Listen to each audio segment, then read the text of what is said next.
Clause 6.1 of ISO 2701 introduces one of the most critical and dynamic elements of the entire standard, the requirement to determine actions that address both risks and opportunities within the information security management system. This clause ensures that the ISMS does not merely react to threats, but actively anticipates and manages change. The purpose of Clause 6.1 is to guarantee that the ISMS achieves its intended outcomes, prevents negative impacts on its effectiveness, and continually improves over time. Risk management, in this context, is not just about identifying what could go wrong, it's about understanding what could go right. The intent is to strengthen resilience, enhance adaptability, and embed a mindset of continual improvement throughout the organization. Clause 6.1 also builds upon earlier parts of the standard, creating direct links to the organization's context and stakeholders. The risks and opportunities identified here must align with the internal and external factors defined in Clause 4.1 and the needs and expectations of interested parties described in Clause 4.2.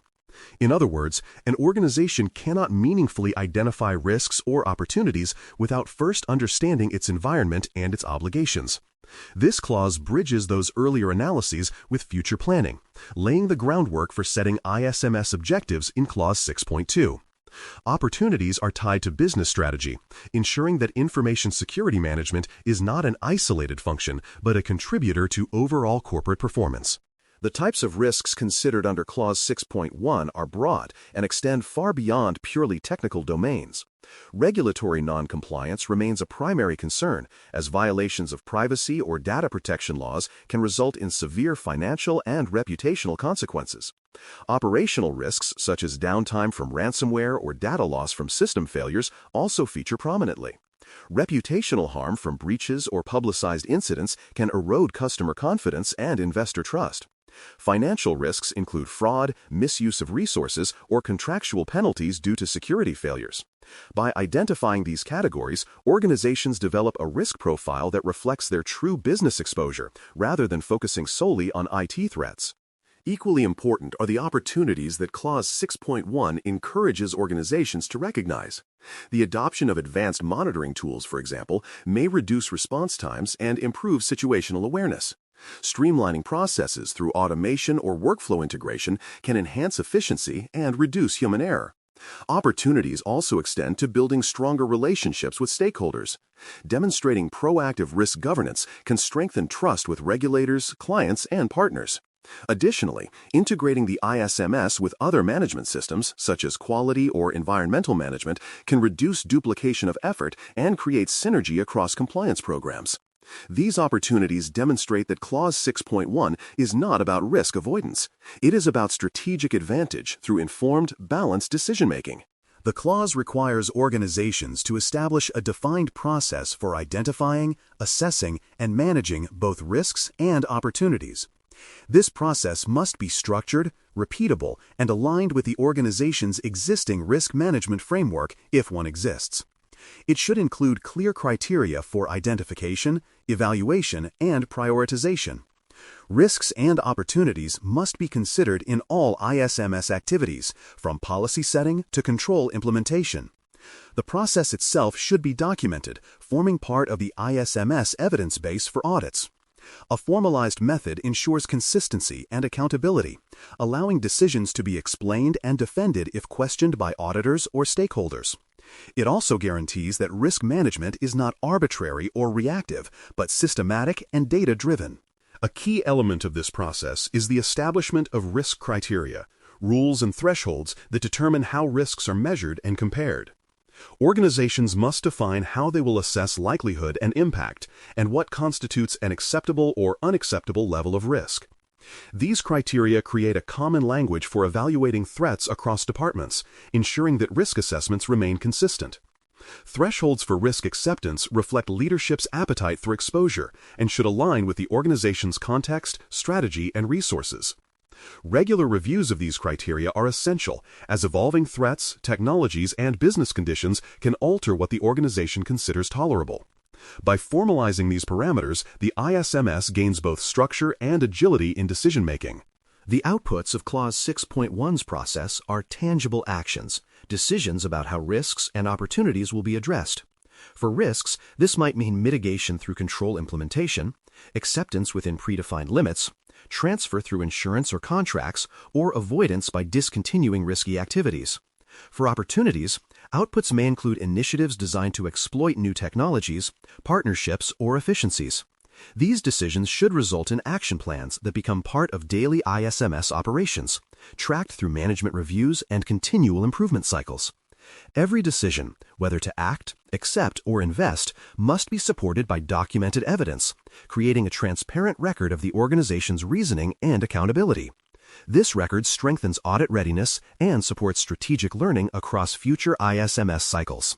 For more cyber-related content and books, please check out cyberauthor.me. Also, there are other prepcasts on cybersecurity and more at baremetalcyber.com. Auditors reviewing Clause 6.1 expect to see a structured and consistent process for identifying and evaluating both risks and opportunities. They look for documentation that explains how risks are captured, assessed, and prioritized, as well as how opportunities are identified and acted upon. Evidence should show a traceable link between identified risks and the controls selected to address them, often through a risk register or similar tool. Consistency in methodology is a hallmark of maturity. Auditors want to see that the same criteria for likelihood, impact, and acceptance are applied across departments. Increasingly, auditors also expect organizations to demonstrate that they are not only mitigating threats, but also seizing opportunities to improve resilience, efficiency, or stakeholder confidence. Mature organizations show balance, an IMSS that protects against harm while enabling growth and innovation. Despite its clear intent, many organizations struggle to implement Clause 6 effectively. One of the most common mistakes is focusing solely on technical risks while ignoring the broader business context. Firewalls, access controls, and malware defenses are important, but risks also include regulatory compliance gaps, supplier failures, and employee awareness deficiencies. Another pitfall is neglecting opportunities altogether, treating the process as purely defensive. Organizations that fail to document opportunities miss chances to improve or innovate. Poor documentation is another recurring issue. Risk assessments without recorded rationale leave decisions vulnerable to audit findings.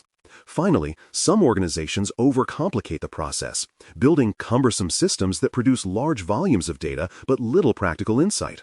The goal is not to create bureaucracy, but to ensure clarity, traceability, and actionability in how risks and opportunities are managed.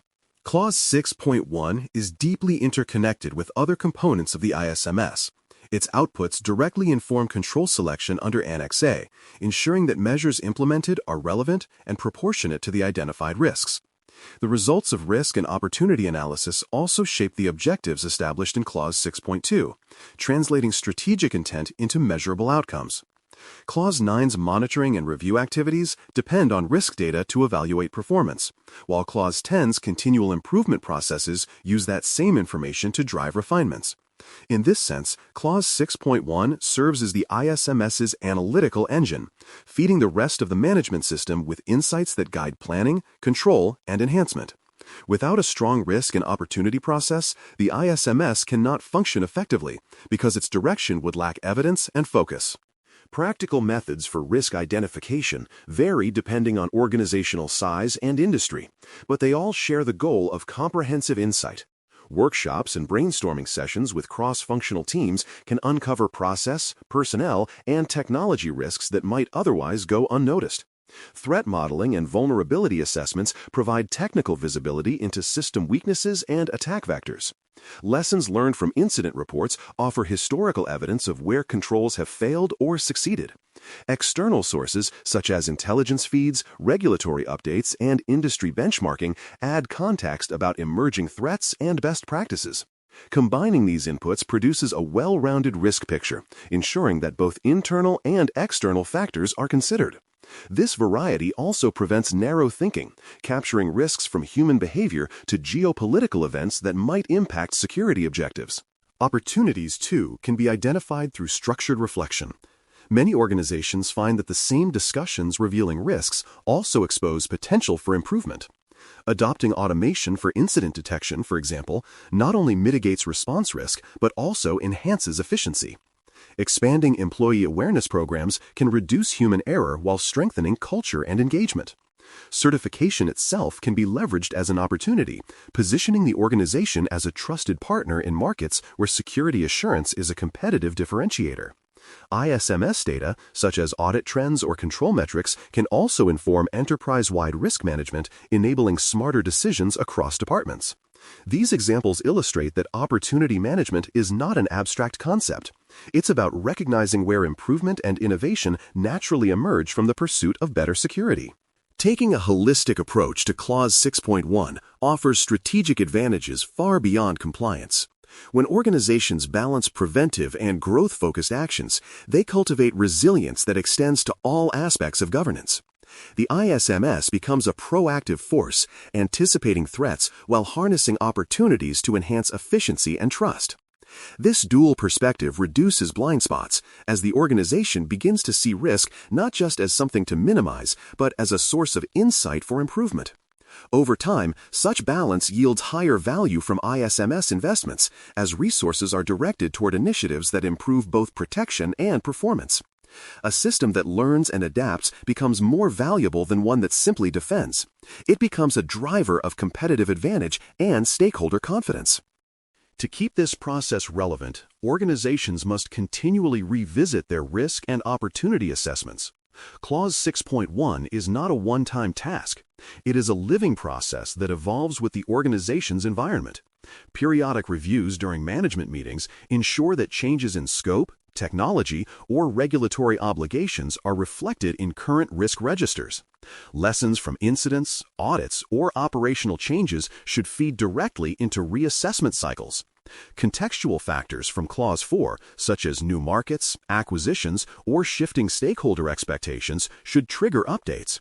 Continual learning transforms the IMSS from a reactive system into a self-improving one, capable of adjusting to new realities without losing control or direction. This agility is what differentiates mature organizations from those that simply maintain compliance. At its core, Clause 6.1 advances organizational maturity by embedding foresight into the ISMS. A well-implemented risk and opportunity process fosters a culture that views security as an enabler rather than an obstacle. It encourages collaboration across functions, promoting shared ownership of risk and reward.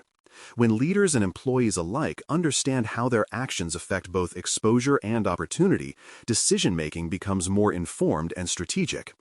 Visible governance of risks also builds trust among stakeholders, demonstrating that the organization not only complies with standards, but genuinely understands and manages its operational realities.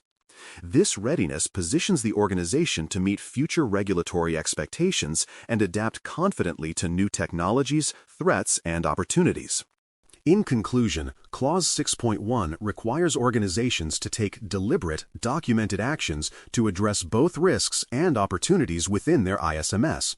It establishes a structured process that links environmental context, stakeholder needs, and business strategy, ensuring that the ISMS remains relevant and forward-looking. Every decision, whether to mitigate a risk or seize an opportunity, must be traceable, evidence-based, and integrated into operational planning. This disciplined approach gives the ISMS credibility, continuity, and value. With this foundation in place, the organization is ready to explore Clause 6.1.2 in greater depth, the specific methodology for risk assessment, treatment, and continual improvement that transforms planning into measurable, ongoing performance.